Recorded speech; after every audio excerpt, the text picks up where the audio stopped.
Love and immunity, beloveds. As my beautiful consciousness resurrects from the pits of hell and the spells of darkness and the transgressions of sins, I take heed and I take more understanding of this day's reflection. Okay, because every day is a resurrection. Every time your thought thinks, it resurrects consciousness into matter or form in some type of reality or existence. So just learning how to resurrect my own consciousness, my own identity, my own well-being, my own spirit, my own fabric of existence, because it was dwelling in the pits of hell for a very long time.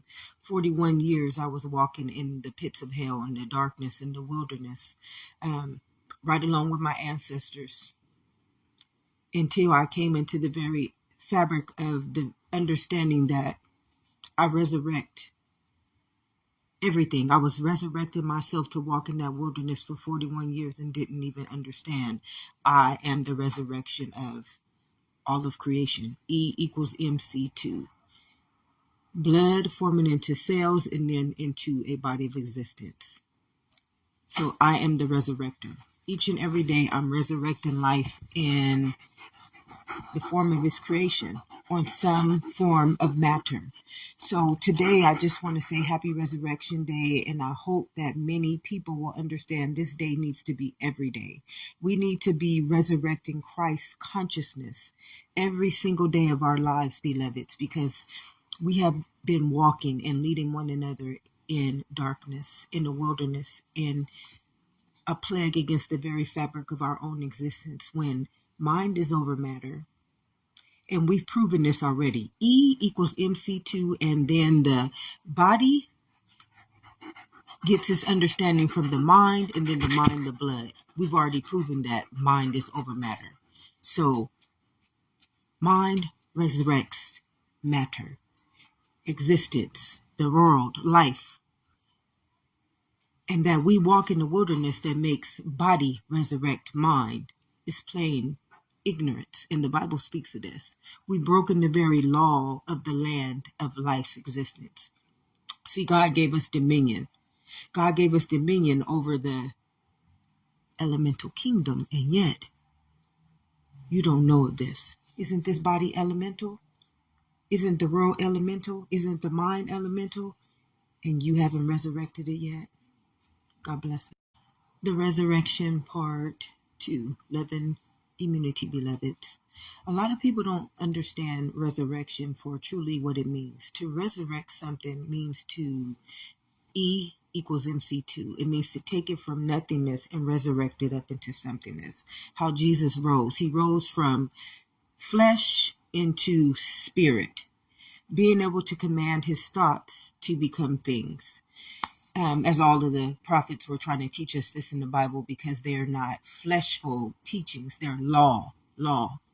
This is the elemental kingdom, which means that everything that this world consists of is law, a mental law.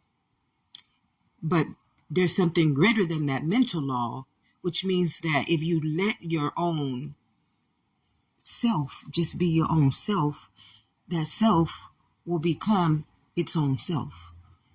So, Israel, if that's what you want to call it. I don't call mine anything. The word becomes flesh and makes its dwelling, and I've had enough words to beat the shit out of me, molest the fuck out of me, kill the shit out of my immunity for a lifetime to say no motherfucking more. And that's just me. I'm not talking about anybody else. But when you start to resurrect your life, you start understanding, no thank you, no. No, thank you, no. I don't want any more of that. See, I've been having the understanding of this law, this elemental law all my life, because it's me. Okay, and at the age of 5, it started to grow in me. It started to teach me. But what didn't teach me is the world outside of me. That world didn't teach me how to understand myself as my true root nature, which is elemental.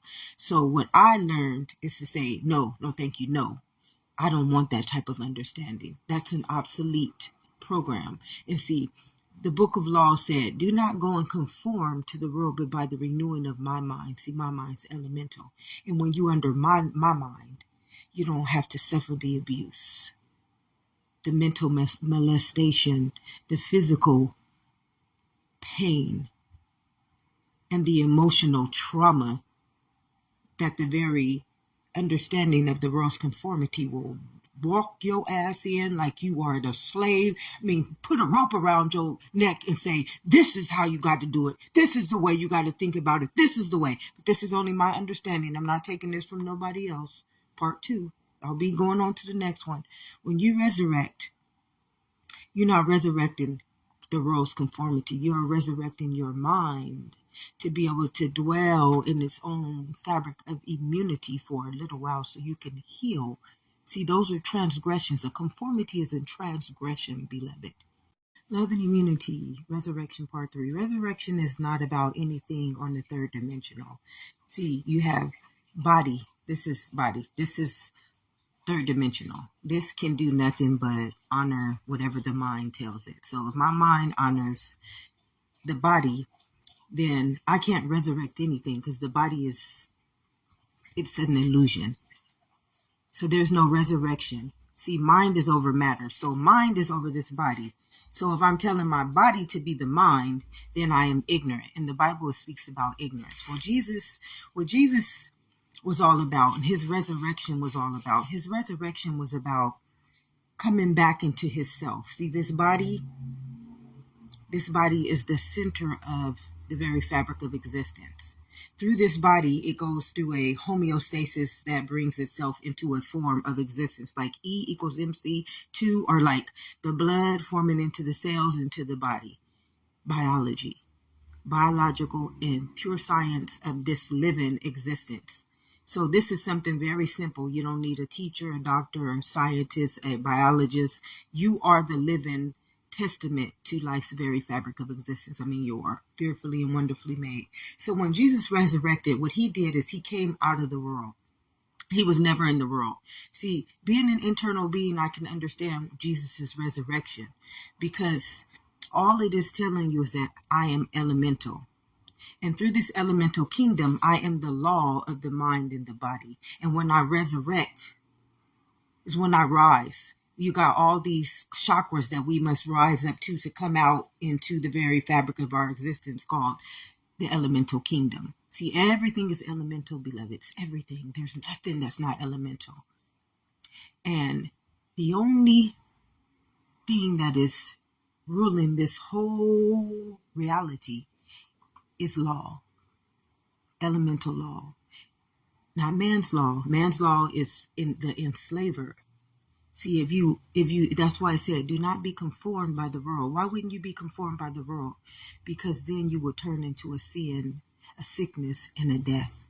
Why? Because that would mean you would go against the elemental kingdom. You would come into something that has no elements. And see, if this is a elemental kingdom and elements are law, it only can operate on its own understanding. So when you resurrect, you're coming out of all the conformity. You're coming out of all the sickness, sin, and disease and death. And what you're doing is you're coming back into your own elements, where your own elements is the renewed mind. And when that mind is renewed, it now must resurrect the very fabric of existence. Everything. Love and immunity. Happy Resurrection Day. As every day, every present moment is a resurrection day. What we need to realize is that resurrection represents the purity. Purity means elemental. See, I'm resurrecting right now. I'm coming out of my sin, sickness, and death. See, a lot of people don't understand when you're conformed to a world, what the world does to you is it takes you into a realm where no elements exist. No elements, okay? What created this body is the elemental kingdom of existence. It's the fabric of existence. And when you go into a world that has no existence, it's like it's taking your existence to create its existence. You see, many can't get this. What can you resurrect in a dead world but sickness, sin, and death? You can't resurrect life in something that is not elemental. That's why it made you the elemental kingdom, and it gave you dominion. Read the Bible when it says, I give you dominion over the air, the water, the land. Isn't that not the elemental kingdom? And is not the blood that created you the elemental kingdom? So you have dominion. You came already given onto life. You hear me? Given onto life. So you don't go out there and conform to life or to the world who leads you in life. You are given onto life. You become life's law. You. And if you take the law into a world that conforms the law into something that's not elemental, then you become the god of whatever destroys that's not elemental. So this body will be destroyed, number one, because it is what is elemental. See, a lot of people don't understand. It says, do not honor flesh, but honor spirit. Why would you honor spirit? Because spirit is elemental. If I'm not operating in my nature, which is elemental, what do you think the first thing that is going to come against? It's going to come against the one thing that is against it.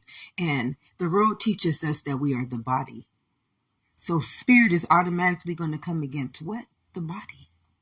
This is what autoimmune, antibody, and antichrist means. It means when your elemental kingdom is coming against you because you have become the autoimmune deficiency or the antibody or the antichrist. You become your own adversary. You become your own worst nightmare. It told us your law. The mind, the renewed mind is a law because it's elemental. And you can't take an elemental law into something that's not even living. I hope you got that. I hope you got that. It's called the living dead or the walking dead. Love and immunity, beloveds. In our mother's womb, we're learning the resurrection. In our mother's womb, we're learning how to become E=mc2. From blood to cell into body. We're learning how to be the fabric of existence. We're learning how to become the elemental kingdom of existence called the law. The wrath is not ours, it's the Lord's. It's the law's. Okay?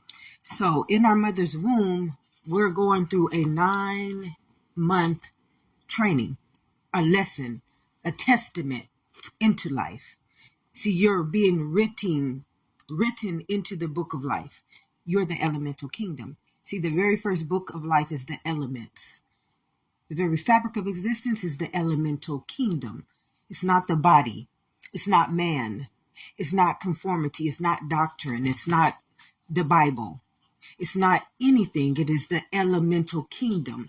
See, you were already written into the book of life by becoming its elemental chart. So without you, no physical form, no physical book, no physical creation could ever exist without you, the elemental kingdom.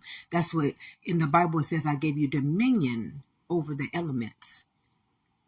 You get this? So that means you are the law, not man, not doctrine, not beliefs, not the government, not teachings, not biology, not science. Those things are second dimensional, which means they honor you. And the third dimension, which is his body, honors you. That's why it says mind is over matter, but you're greater than mind. It says, surely if you eat from that tree of good and evil. See, the mind is good and the body is evil because it forgot that it was one element. It separated itself and now it's at warfare. See, nothing elemental will allow anything that's not elemental into its kingdom. It just can't, beloveds. The elements is the law, and nothing can break the law but a fool or a man or a doctrine or a belief. This is why in the Bible, the book of law said, do not go and conform me to the world, but by the renewing of my mind. Why would you want a renewed mind? Because you will always be one under law and nothing. If God is for you, what can be against you, beloveds? See, God is elemental. Why do you ever want to be against an elemental God? Then you will always become sin, sickness, and death, beloveds. That's why I said, don't go out there and conform myself to nothing that's not elemental. I will have to destroy you through your own mind. Mind is over matter. Antibody, autoimmune deficiency.